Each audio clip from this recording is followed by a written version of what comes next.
should we be scared of you? What do you think? I don't think so. Let's talk about Lucifer. Yeah, man. Who is he to you? Who is he? Yeah. Well, he is the son of God. Essentially. I mean, it's quite interesting, I think, as we explore this series, the daddy issues that come up.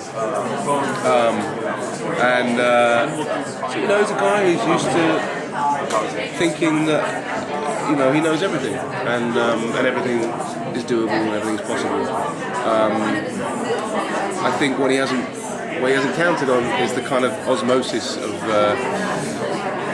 becoming human about stuff and developing things like feelings and emotions. So we find a guy that everyone thinks they know who's on the path to redemption that he thought he never going to have. That's who he is to me. Does he have like a range of sort of emotions? You know, does he get angry or is he very measured? He's not. I would say he's normally quite measured. I think the emotions that he starts to encounter in the pilot are new things to him, and I don't think he can comprehend what they are. He just knows that he feels a bit different, and the only way in which he knows that normally manifests itself is like, I need to punish someone, I need to punish someone. So that kind of whets his appetite for solving this case in the pilot. But yeah, I mean, his sense of fun is the thing that sort of drives him forward, for sure. Yeah. What do you think makes you the perfect Prince of Darkness? I tell you what, it was quite worrying when I when I got the job, and I was telling several friends of mine that I'd gotten this job, and they were like, "Oh my God, you're perfect." I was like, what? What do you mean?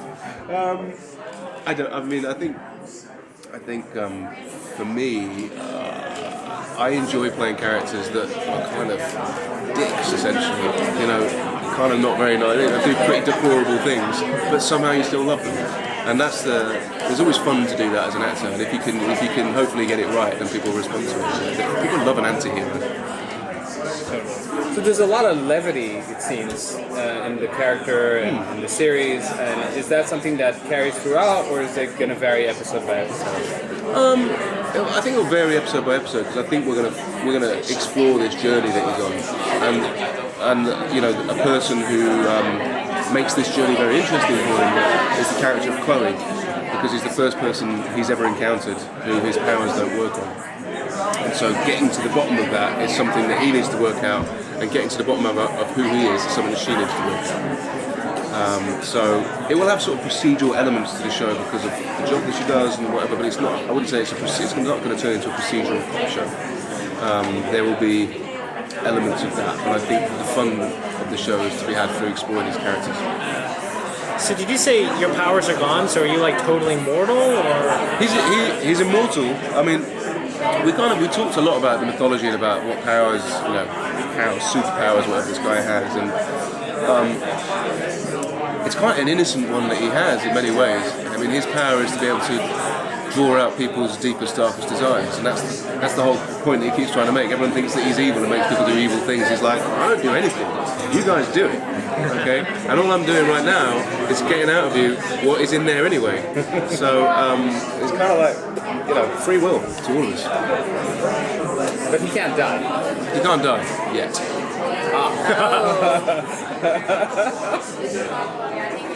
So, how many episodes have you shot so far? So we've done the pilot, and we're just about to start the season. So we've got 12 more episodes to shoot, and then so it'll be a 13 episode season for the season. What did you do to prepare for the role of Lucifer? I mean, did you get to read any? Did you get to read, you know, the comics or anything like that? So interestingly, when the scripts when I got it was brilliant. I loved it. I wasn't, you know, I'm not a big comic book fan. I haven't been in my life. But I now am, of course. So I used what we had in the script, and there was loads of stuff in there that I kind of drew on. And for example, I'm big into music. I love music, and there was a lot of musical suggestions in the script. You know, the bit opening to such and such, and then this track kicks in while we move to here and stuff. And it was really clear about what this type of music was, and I love to create a playlist for myself. When I'm working and preparing a character to be, you know, to take on stuff that the character might listen to, or stuff I think might be in the soundtrack, or just stuff. It's almost like a what do you call it? Like a brainstorm, but of music. So that's a big thing for me. All right. Thanks, Thanks, guys. Thank you so much. Cheers.